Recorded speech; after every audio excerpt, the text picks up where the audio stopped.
Hello guys, good morning once again. Good afternoon na pala. Yes, 12 something na. Kumusta kayong lahat guys? Happy spiritual day. Church day pala ngayon. Uh, thank you for feeding your soul. Okay? Because it says, the Bible says that man shall not live by bread alone. Okay? So yun, malinaw.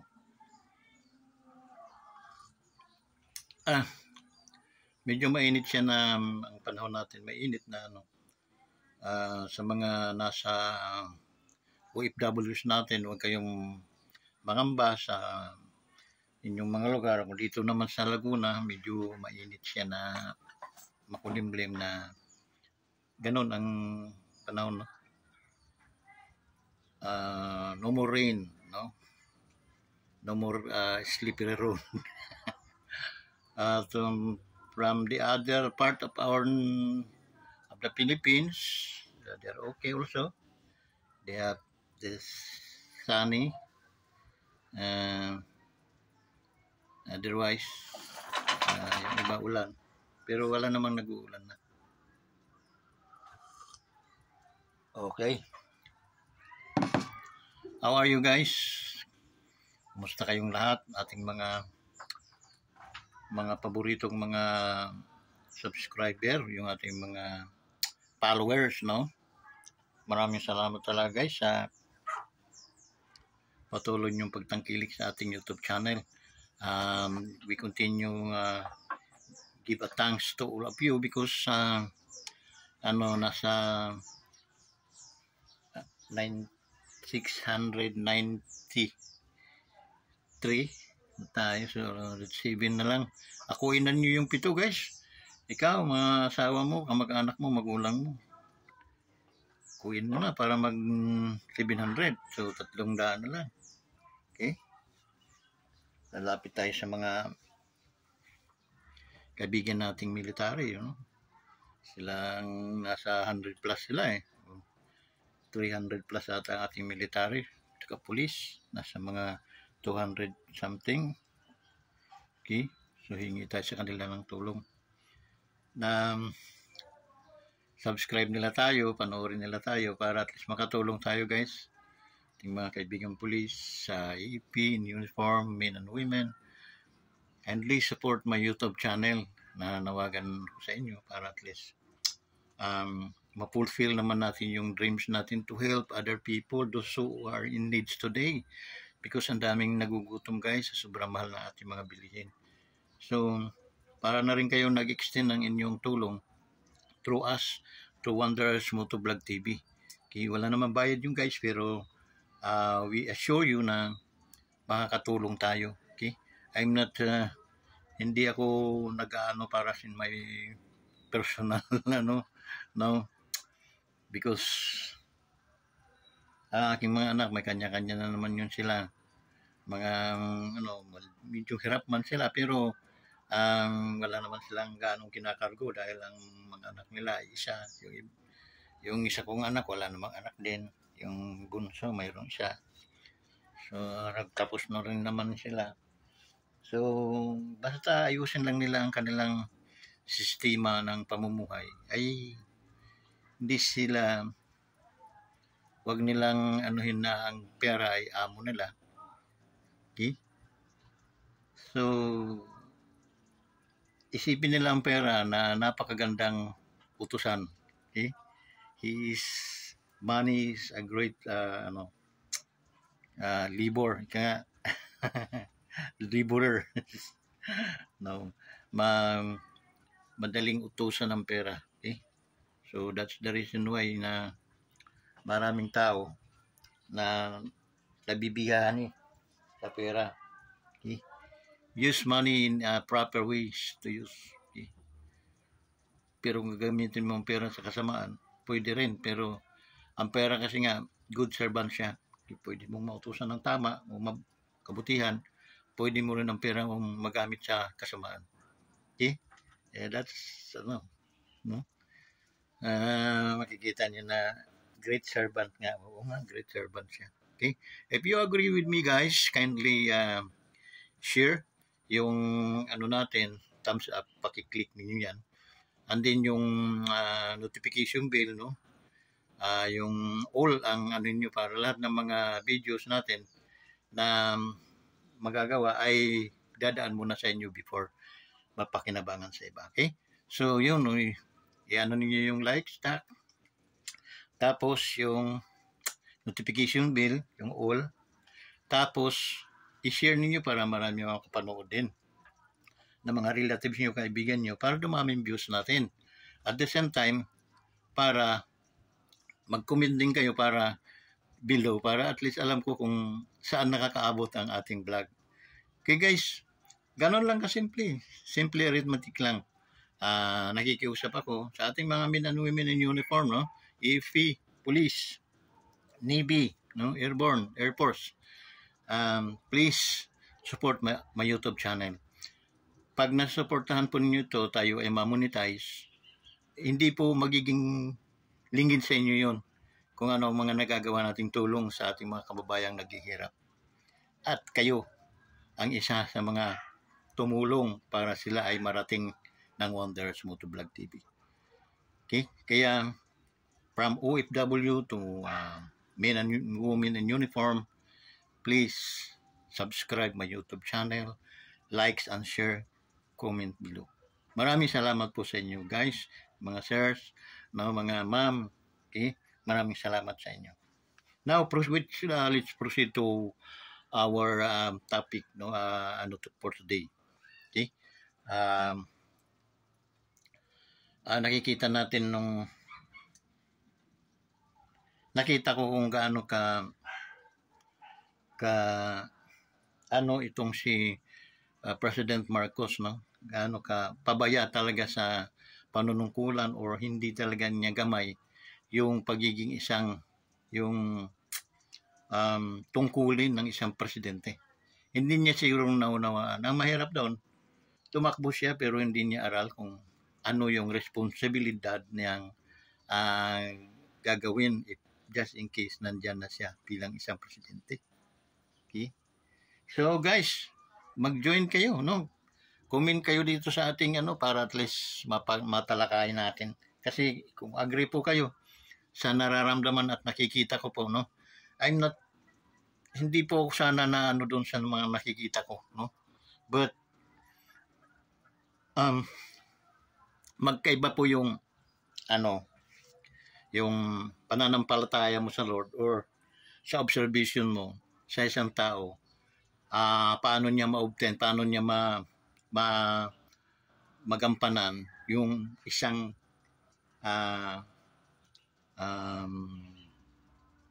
tawag nito, isang ganap na leader ng isang bansa. Okay? To be a king, to be a president is not easy, no? It's not easy. Okay? If you lack of knowledge, lack of wisdom, etc., etc., your mind is sabog, your mind, wala kang obligation, there is no wala kang magandang focus dun sa kapauunlad, no, ng inyong sambahayan, ng inyong nasyon, bansa, ay hindi po dapat ikaw ay lumaot pa. Okay? Because ilulubog mo ang ating barko na ito ay isang bansang Pilipinas. Okay? Bakit? Guys, kita naman natin, mayroon siyang binitiwang salita nung siya nagsuna, no?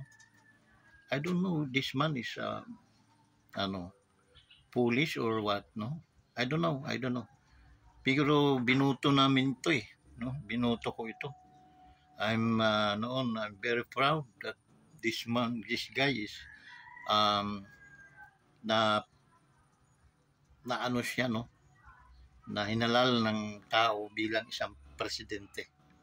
And I'm so proud of that because I know what is Marcos knowledge is, no? Who is Marcos Sr.?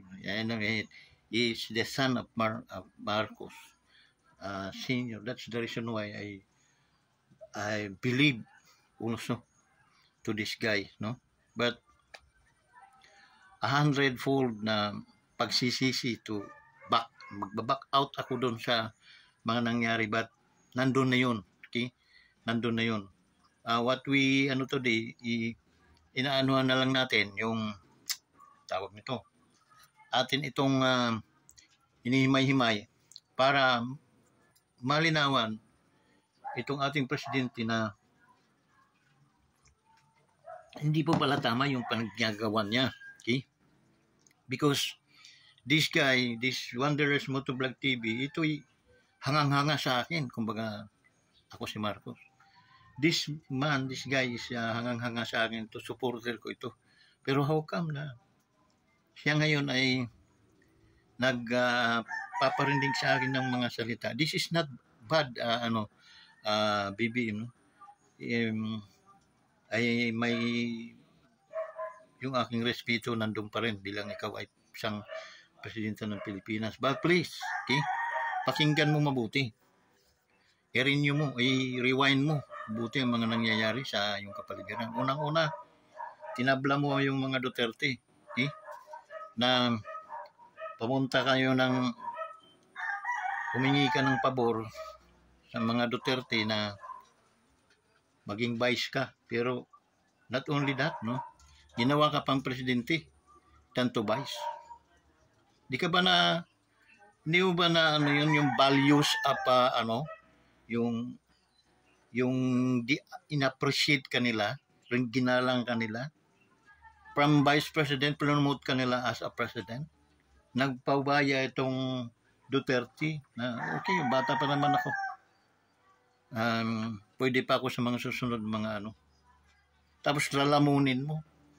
Gagawa ka ng paraan para ma-maintain, maano ninyo yung pagkakataon na hindi na mag-iilik ng presidente uli. Nakaya mo yun sa iyong konsensya. What kind of mammal do you are, BBM? Okay? Saan ka kumuha ng mga advisor na nagturo sa iyo ng ganyan? At mamasuhin ko mga ulo. Because nakakahiya na yung mga taong tumulong ay ngayon ay sinusuka mo. Hindi lang sinusuka, tinatadyakan mo pa at inaapakan mo pa. Di ba nakakahiya yun, BBM? Pangulong BBM? Okay? Wala akong pakialam doon sa mga issues ng droga because tao lang tayo. Okay? Nagkakamali ang tao. Ano man ang gawin nila, tayo, ang gawin natin, tao lang tayo. We are subject to having a sin, no? Or subject for that matter. Because we are a human being. Okay? Our mind is a very limited mind. Only. Madali tayong wala kaming pakialam doon. Sa mundo mo yun. Mundo mo yun eh. But wag mong idamay. Alam mong medyo magkakaproblema ka sa liderato to command this being a chief, being an architect. Dapat, ikaw na mismo ang teka muna. I can't proceed, no, to this journey. And hindi ko kaya. Okay? Sa totoo lang nakakahiyaman, pero talagang hindi ko kaya. I rather, pamunuan ito ng mga taong may kakayahan muna. Okay? Because yung pag disregards mo sa mga taong pinagkakautangan yun ng loob, karumal-dumal yun. No? May karma kang tatanggapin yan. Okay? So, isa lang naman ang solusyon. Ask forgiveness. Accept the fact. Okay? Huwag mong hayaang magunaw ang Pilipinas nang dahil sa kabalbalan mo. Okay?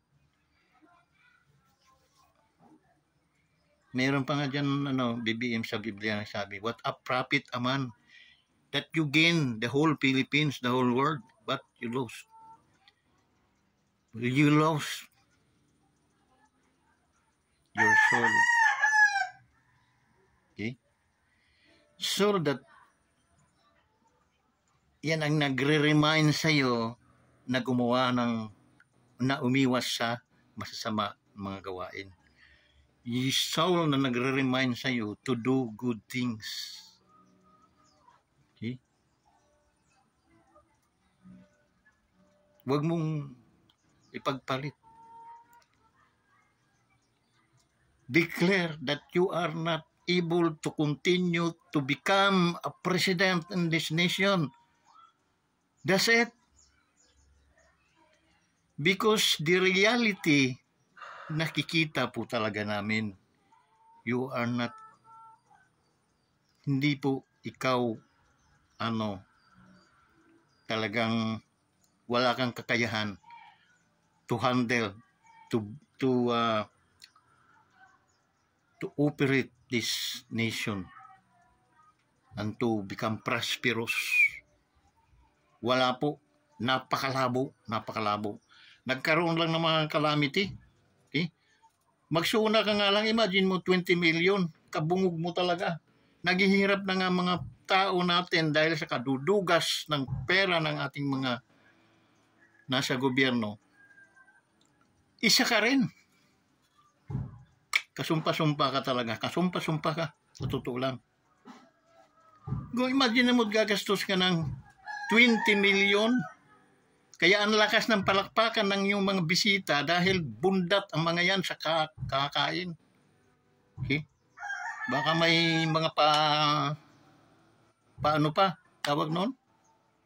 Kahit 20 pesos lang na barya. Diyos ko. Hindi na kayo nahiya.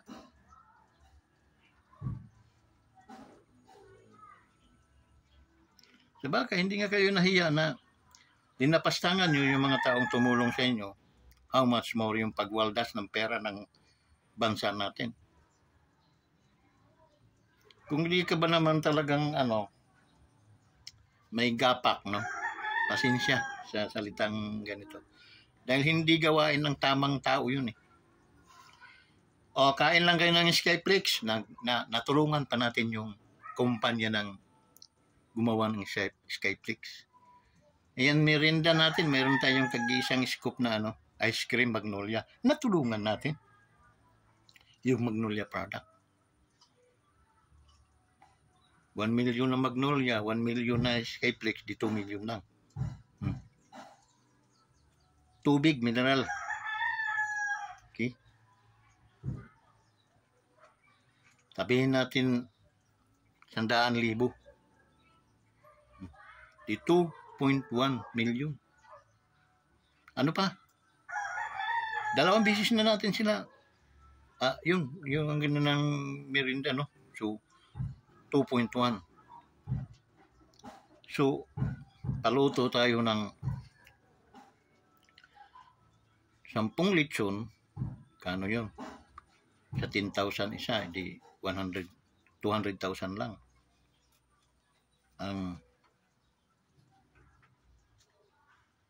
Kano ba?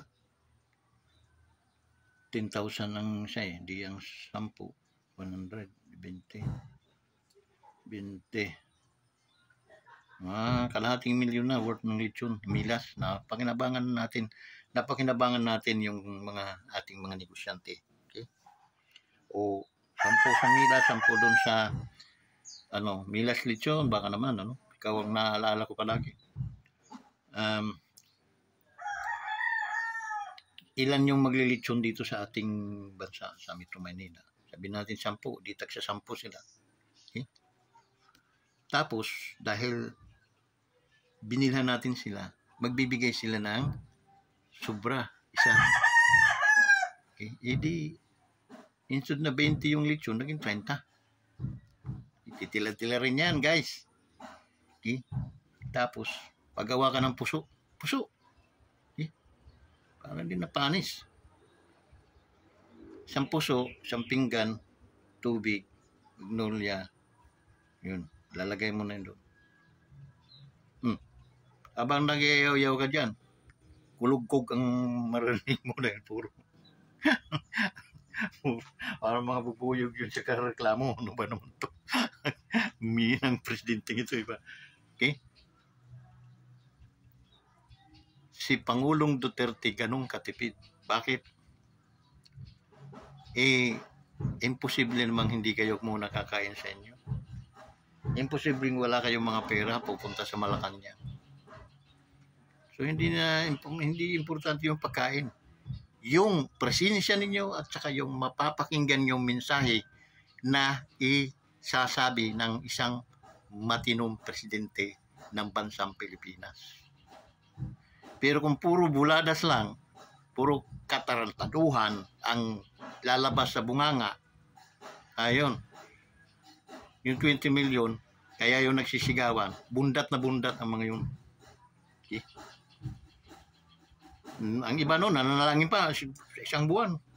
Suna na ulit para at least 20 million na naman gasto natin. Bundat na naman tayo nito. Kaya nahiya pera ng bayan yon.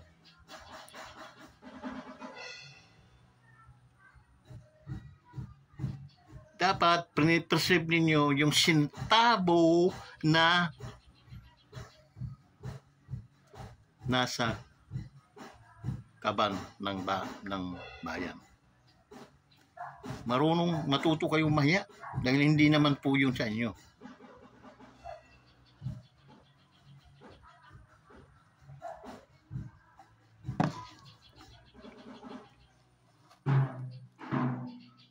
Ano pa?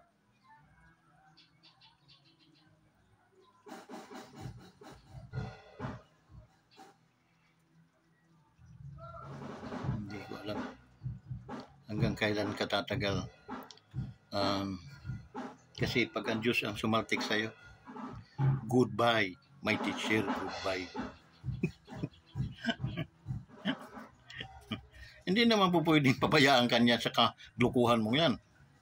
May kabayaran lahat ang kasalanan.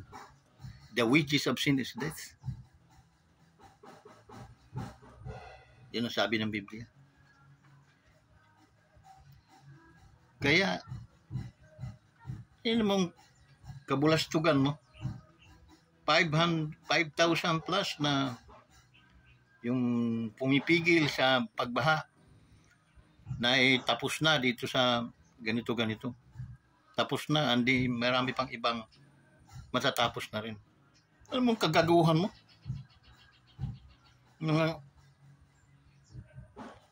Ba't sinanggunin mong animal ka, eh? You are talking nonsense. Sinubok ka ng panahon. Ano pinagsasabi nitong animal na ito? O ayun, sasabihin mo binangga ng barko. Hindi ka ba ng buang? Maghanap ka ng barko dyan sa mga video na lumabas.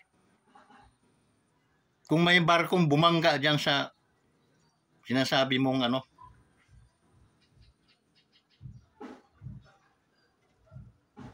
pati ba naman kami? Tarantaduhin mo. Wala po kaming nakitang mga video na binangga ng barko. May barge. Bumangga doon sa tulay. Yung tulay ba ay ano yun? Yung bang sinasabi mong ano? Gago ka, nag-aaral kami. At hindi lang yun, ha? Yung pera na naka-allocate ng mga pinagbubunga nga mong katarantaduhan. Saan nyo dinala yun? Paano nyo pinaghati-hatian?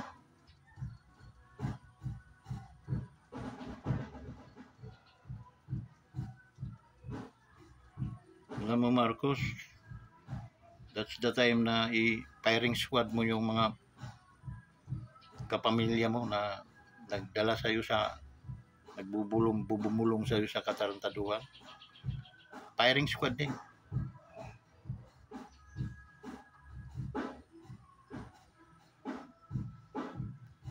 Yung matakot magpalit ng asawa, maraming ipapalit dyan. Gandang lalaki mo, eh.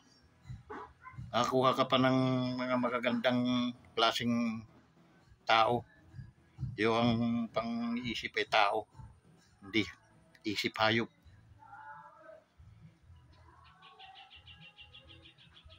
Kamatakot, BBM.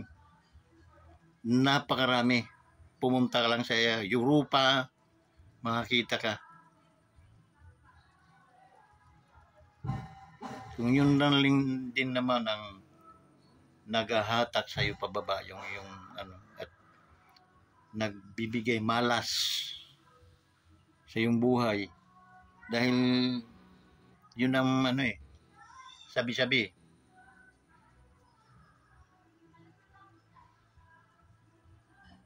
Kakikinig mo dyan sa iyong mga pinsan at saka asawa, yan ang nangyayari sa iyo. Para kang bulaan na propeta.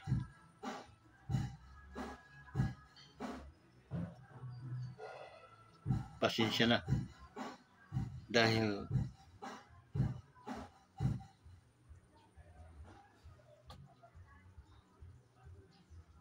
in my own opinion, you are the dumbest president in this entire world.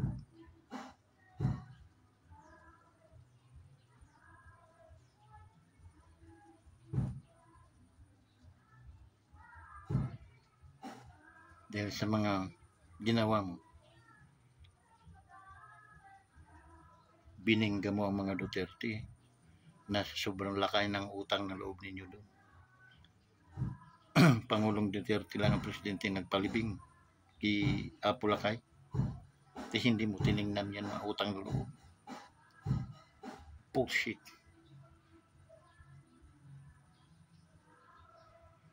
Ano pa? Yung pagiging presidente mo, hindi yun sa pamamagitan mo. Dahil sa mga Duterte. Kaya bullshit ka. Again.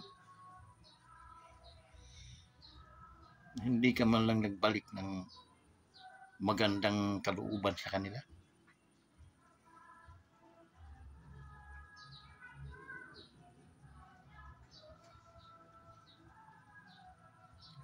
Nasasaktan ako, Marcos Jr. because pinagmalaki kita sa mga kaibigan ko, sa aking mga pamilya, sa aking mga almost mga 1,000 magsi 700 ng mga ng mga followers na iboto natin to because itong taong ito kahit papaano ma-adapt nito yung knowledge, yung kaalaman na nandoon sa kanyang ama. Natural. Dugo ito ng Marcos, kaya mayroon ito kahit papaano. That's the reason why na masakit sa amin. Dahil hindi naman kami nakinabang sa iyo, hindi kami nakatikim ng barya man lang sa iyo. Sa pagkumbati din namin dito sa mga taong mga nagagalit sa iyo, mga naninira sa iyo. Kinukumbati namin yun. Oo, hindi nga kami kilala ng mga tao. Pero kahit papaano mayroong makakapagpanood yan sa mga video na nagkalat na yan sa YouTube. Paano ka namin sinangga, paano ka namin ginalang at rinespeto. Lalo na doon sa mga vlogger na naninira sa iyo, kung anong tawag-tawag nila sa inyo, pamilya ninyo. Binibira ko yon, BBM. Without any in return, wala akong natanggap sa iyo. Okay lang yun. Bakit? Dahil nga mataas ang respeto ko at respeto ng pamilya ko sa iyo.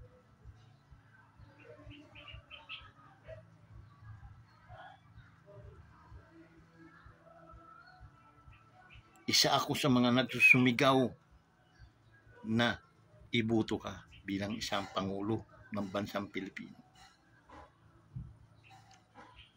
Anong ginawa mo sa amin ngayon?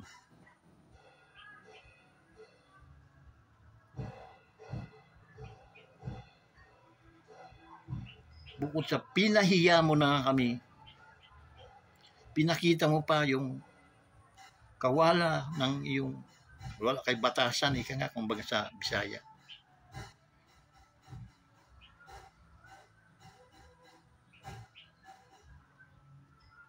Sayang. Sayang.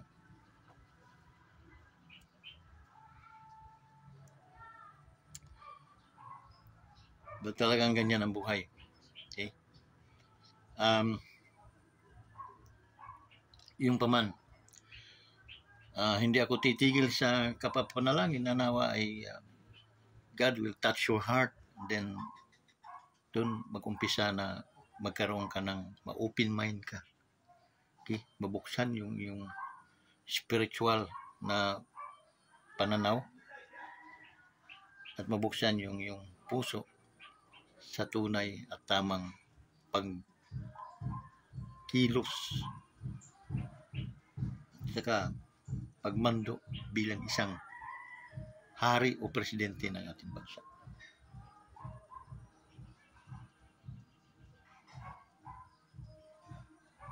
Nahihirapan kami, lalo na ako, na magsalita ng kasiraan sa'yo. Bakit? Anong klase akong tao? Ibinuto kita eh. Tapos, isusuka lang pala. No. Maraming paraan. Pwede akong manahimik at hindi na ako makikialam sa mga bagay-bagay na iginagawi mo. Basta sa akin, ako'y mananalangin pa rin na sana buksan ang iyong spiritual na pagmamahal, spiritual na paningin, spiritual na pananalita. Na manguna palagi ang Diyos sa inyong buhay. Maraming salamat mga kaibigan, mga kasangkayan, mga minamahal ko sa Wonders Motovlog TV.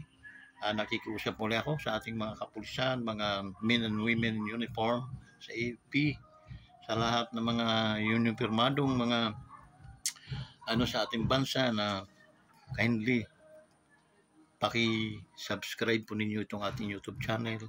Likes, yung thumbs up, pakipindot po ninyo yan. And then, yung notification bell, yung all, and then please share. And then comment below. Meron kayong ipapabati, meron kayong mga kumustahin ng mga kaibigan, comment lang ninyo. So, mapagpalang araw sa inyong lahat. Ngayon medyo makulimlim na naman. So, palainawa kayo ng ating Panginoon. Ito'y bato-bato, no? Bato-bato sa langit. Ang natatamaan ay sana magalit. And then, mabuhay kayo. Okay? Ating Pangulo, ang inyong pamilya, mabuhay kayo hanggat gusto ninyo. Okay? Yun lang sa aking sana dumating ang punto ma-realize ninyo lahat na tayo ay mga Pilipino, tayo ay nakatira sa isang lupa na dapat nating mahalin at huwag nating sisirain. Kaya maraming salamat sa inyong lahat guys sa Wonders Motovlog TV. Shout out sa inyong lahat. Patnubayan kayo ng ating Diyos. Hallelujah. Bye-bye.